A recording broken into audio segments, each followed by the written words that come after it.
Hello everyone, welcome to part 2 of my basics guide to applied energistics. So as you can see, I've already done quite a bit of this. So this is going to be a follow-on from part 1. So if you've not seen part 1, that will be linked in the description. Make sure you go watch that one first.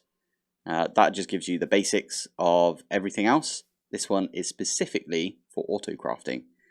So let's get on with it.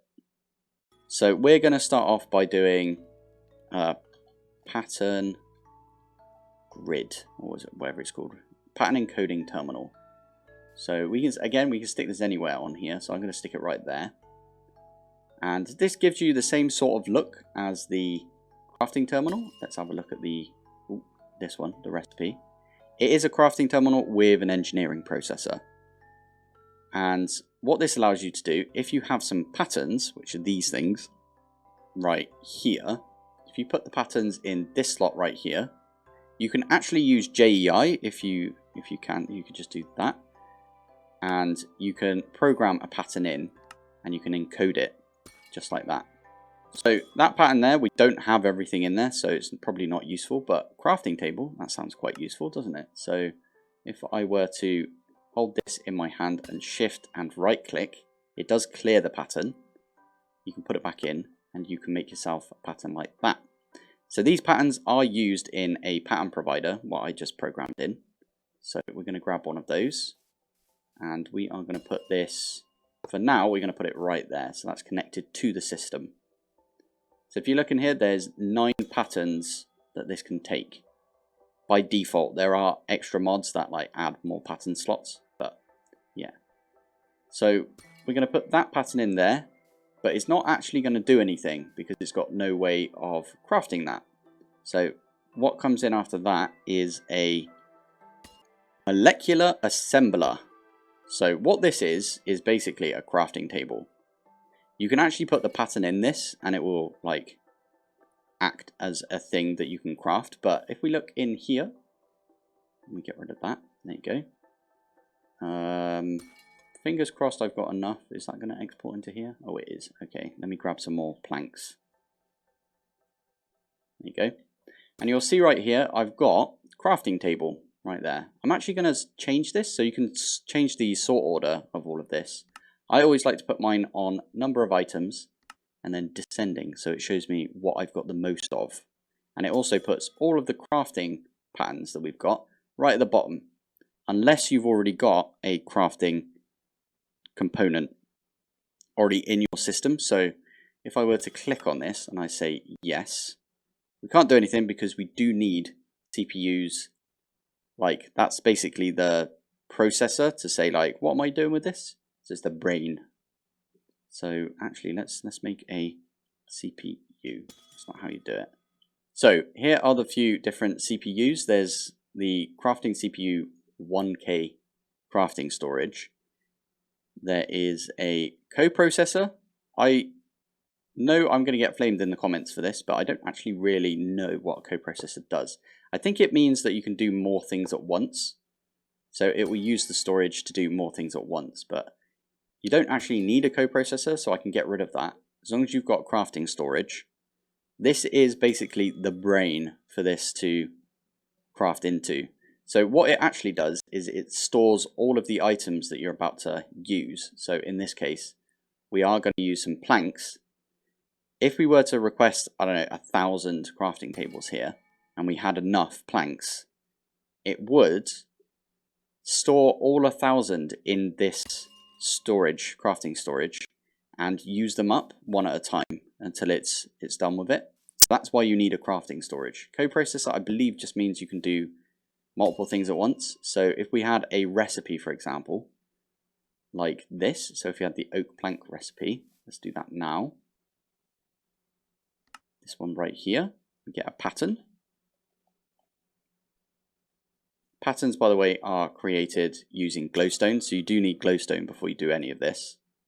So if we make that pattern recipe, we put that in the pattern provider over here. I'm going to put it first. It doesn't matter what order these go in. And then if I grab some logs, let's get 64 logs and we put those in. and I take out all of the oak planks. If I were to create this crafting table right now, so if I say 1 crafting table please, it would need to do 2 crafts. It would need to craft the oak logs down into oak planks, and then the oak planks into a crafting table. So if I hit start on that, we can actually see it in the corner there. It's too quick for us, but you can see it in the corner there. I'll tell you what, I'll do a bunch more of these. So if you do have something in here which has got a crafting recipe already for it, you'll see it's got the little plus icon right there. And if you actually already have multiple of these, so say we had, I don't know, crafting table, we had an extra 64. You can see that it's got the little plus, so if you wanted to make more of these without taking all of these out, like that, and then clicking on the crafting table, what you can do instead is you can middle click on the crafting table right there, or whatever recipe you've got. So if you middle click, it automatically goes to the how many do you want to craft screen. So we want to do, I don't know, let's do 16 for example. So if we do next, it's going to use 64 planks, which is 16 oak logs. That's going to make us crafting tables. So if I hit that, you can see it down in the corner here. This is using some power, and it's converting all of the logs first into planks. And then eventually when that's finished, oh no, it is also doing the crafting table as well. Amazing. But that should have made us an extra 16 crafting tables. Also at the top here, you've got all of these different recipes right here. So if you've just crafted that, like if I come out of this screen and I go back in, you'll see that that's gone. But that's super useful if you've got crafts that are ongoing. So again, if I do, I don't know, 10 of these, you'll see that these are always at the top. If you've got a whole inventory full of stuff and all of your crafting recipes are like right at the bottom, for example, and you can't scroll down, it's really useful to just see that that's working. You also have the crafting status. So again, I'm going to do another 10, hit start. And we can see it actually crafting via this crafting status. That's from the crafting terminal. So it is important to mention that each one of these, so I've got a crafting storage and a coprocessor right here. Again, we don't need that. But each one of these, you can actually, if I put another one next to it, that's 2K. So there's 2K of crafting storage. But that counts as one, like CPU, I think is how they sort of talk about it. Whereas if I put one here, because this is not touching this, I know it is in the corner, but it's not like multi-blocked with it. This technically counts as 1K crafting storage and another 1K crafting storage. Now that is quite important because I'll show you. If I do that and I get, let's get a bunch more oak logs. If I try to craft some crafting tables, for example, let's do 16 and I hit start, and I also try to craft some planks. I can't because I don't have any processors available. So each one of these you set up, so I'm going to put this one back over here. That's probably already finished. No, it hasn't. So if I do next, it's doing, well, it was doing 2 crafts at the same time. You can actually see the different CPUs right here. You can have a bunch of them if you want. I always just go for 4 because I don't know, I'm lazy and I don't want to set up more CPUs. Now, not only can you do just regular crafts like that, I'm going to get rid of this export bus on the top of the furnace, and I'm going to put a pattern provider on top of the furnace. Now, these are actually quite clever because even though it's connected to this right here, which is technically an inventory, it's also connected to the furnace, so it kind of sees the furnace as the thing that it's going to put into. So instead of the molecular assembler that we've got right here, it's going to put into this furnace. And to do furnace things, let's do iron, for example. So if I click on that, I go to smelting. There's a heck ton of stuff that you can smelt to get iron in this pack, I must admit. So if we just try and find raw iron, there it is. So we can encode that, get ourselves another pattern. It's actually kind of useful to set up the pattern for patterns. It sounds like a meme, but it's not. It's actually really useful. So I'm going to just make 64, put them in there. So if we take this now, 1 raw iron is what we're going to put into whatever processing machine that we've got, and 1 iron ingot is what we're expecting to come out of that processing machine. So in this case, the processing machine is a furnace, so I can stick that in like that. If I get myself some raw iron like this, stick it in. Now if I go to the iron ingot, I can middle click on that and I can say get me 10 iron ingots, and what it will do is it will recognize that there's a pattern for that, and it will send, it would send 10 into there if I wasn't missing some channels right here, but unfortunately everything is going off the same cable. This is another thing that I'm not going to cover too much in this tutorial, which is channels. You can only have 8 channels off of these glass cables that we've got right here. So in fact what I'm going to do is I'm going to move this. There we go, we've moved it so it's coming off of this cable instead. So this has got 3 channels right now. It's using the import bus, the export bus, and the pattern provider. So I did put the pattern in there. I did put the planks in the export bus right there. So now if I were to come over here and request 10 iron ingots, it has sent 10 over here. How cool is that? So that's really cool and awesome and everything, but there's other machines that you can do the exact same thing for. So for example, we've got the inscribers over here. This is always a good one to automate as soon as possible, because then you can automate the machine that you can automate stuff with, right? Which is the pattern providers, because the pattern providers do require the formation core and the annihilation core, and if you remember, they require the logic processor. So I'm going to quickly go over how you make the different patterns for these, and I might snake a cable all the way over to here, and actually I might do it from down here instead. Let's get rid of that. I'll snake it over my whole growth accelerator thingy, land it on top of this, and then we can craft some of the processors whenever we want. So here are the basic processor recipes.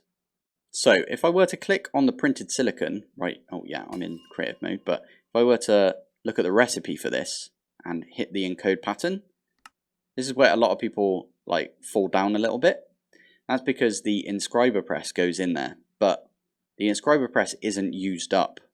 So the recipe, if you were to request one of these printed silicon, it would fail because it's like, well, I don't have a load of inscriber presses. So what you can do is, because you know if you put a silicon into the inscriber here with the inscriber silicon press, you do get the printed silicon. You can just say the input for this machine over here is a piece of silicon, so you can get rid of the inscriber silicon press, and the output that we're expecting is the printed silicon. We can do one of those. So that is the pattern for the printed silicon. There we go. I just tidied my inventory a little bit. Again, you can do the exact same thing with the calculation processor. Get rid of the press. Do the exact same thing with the logic processor. Get rid of the press. To get rid of it, you shift and then click, and it just gets rid of it like that. And then the last one is the engineering processor, which I just need to do one of those, which does use diamonds, as I said. So once you've got those, you can stick those in their respective inscribers. So I'm going to put printed silicon in the one with the silicon press. Luckily, I do have Jade installed, which is what that thing is at the top of my screen right now. And it does tell me which press is in which. So I know that that one's the calculation. I also set these up in the same way, like as all the time, so I already know which order these are in. So now that you put those in, you might think, oh, well, that's not great because you also need the processors, but you can also program those in. So to make those, it's actually even simpler, because you can just click on that, and that's the recipe. That's all you need, because you just need a printed calculation circuit, redstone dust, and some printed silicon right there. That's all you need. And the output is the calculation processor. So always think of it as like, this is what you're inputting to the recipe, and this is the expected output of the recipe. So for the logic processor, we're going to do the same. And for the engineering processor, we are going to do the same as well. And that is what the fifth one over here is for. This has got no press or anything. You just stick each one of these in. I'm actually going to put them in order that I like. Now, if I were to get some cable, I'm going to just quickly snake this all the way over. So we have to go up as well, don't we? Flip it heck. And I have to be careful here because of what I talked about earlier, the channels. So if I do one of these, this channel is like completely free. Each one of the sides of the block has 8 channels that you can get out of it. I mean, technically you can get 32 out of it, but again, I'm not going to go over channels in this this little beginner's guide. But yeah, so that snakes over and comes down to here. So now we should have access to create all of these things. So let's get some silicon to begin with. I don't think I went over how you get silicon, but the way that you get silicon is you smelt some Certus quartz dust. Not every pack has this, where you can smelt nether quartz, but I think every pack that has Applied Energistics has the recipe for silicon B, the Certus quartz dust. So that's why you need Certus quartz for like everything, because you also need the dust for the silicon. So I'm going to grab a stack of that. I'm going to get some diamonds. Let's get, I don't know, a stack of diamonds, that'll do. Gold, we'll just chuck all of these in our system. Again, these are all going into the chest back here, not into the drives. And the last one is Certus quartz. Stick that in there as well. So we have all of the components we need to make each of the individual processors. So I'm going to request 10 logic processors. Oh, I didn't get the redstone dust. Amazing. That's really good as well because it does tell you what you're missing. So I'm going to grab redstone dust. Now I'm going to request 10 logic processors. And you can see everything is good on that end, and you can see it all processing. So what that is done is it's put all of the silicon in here. And the weird thing is, I forgot to do something, didn't I? Brilliant. I forgot to have an import for all of these items. So to do that, the easiest way I can think of, because again, we are running against the channels issue, is I'm going to have an import bus, one of these. I'm going to stick that, I think it connects to, yeah, it can't connect to the front of this, that's fine. I'm going to stick that on a chest right here. So if I grab a quickie chest, put that right there. This will just save on channels because, yeah, channels are a bit of a pain. So I'm going to get some hoppers, because you can hopper out of these. And I actually need to go down into here first. I'll hopper in like that. Oh, I didn't put the importer on. Import into the system, right? And that is just connected off the pattern provider. So all of the silicon has already gone into the system, but these printed logic circuits have not. Now this is a really nice way of doing it right here, where you basically tell all of the outputs of these to go into this chest, and that way you only need to use one import bus. You could use an import bus on like the back of one of these or the side, but you'd have to use an import bus for each individual one. Each import bus will be a different channel, and then that would be 10 channels on the same side of one of these ME controllers, which we can't do right now. You can turn channels off, by the way, but as you can see, these have got the printed logic circuits. What this did was this put the silicon in and printed it all up. The hopper then put it in the chest imported it into the system. The same thing happened with the logic circuits, so the gold went in here, got pressed, went all the way through these hoppers into the chest over here, which is what this is doing, by the way. You can actually see it come in. There it is. So the printed logic circuit went all the way through, went back into the system. When it had everything, it then put all of that stuff into the last inscriber that we've got over here. And it already had the redstone, so it was just waiting on all the other components. Lobbed them all in here. That produced us a ton of logic processors.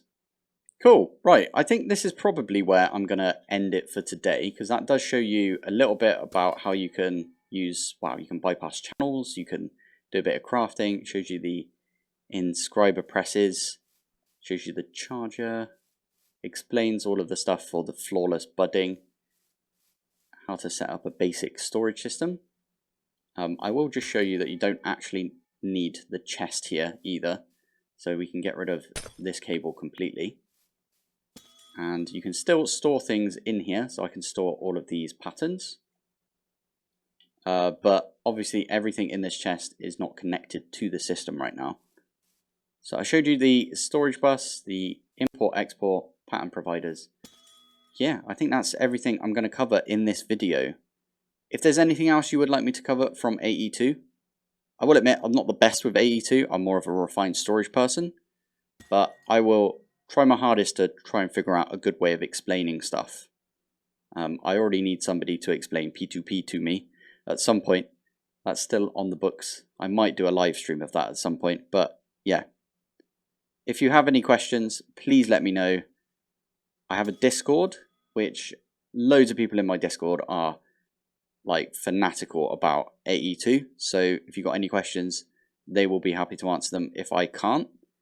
I also have a Patreon. I might as well plug that as well, which is I do have a server. So this right now is my single player for All the Mods 9. And I have a bunch of servers actually, not just one server. The Pilpoh server project. And what that is basically we rotate new servers in and out, new mod packs in and out of rotation. So right now we are about to launch an All the Mods 9 server. So if you are interested, then the link will be in the description. And the same with the Discord, the link will be in the description. Any questions, let me know. Thank you for watching, thanks for joining, and I will see you in the next one. Bye.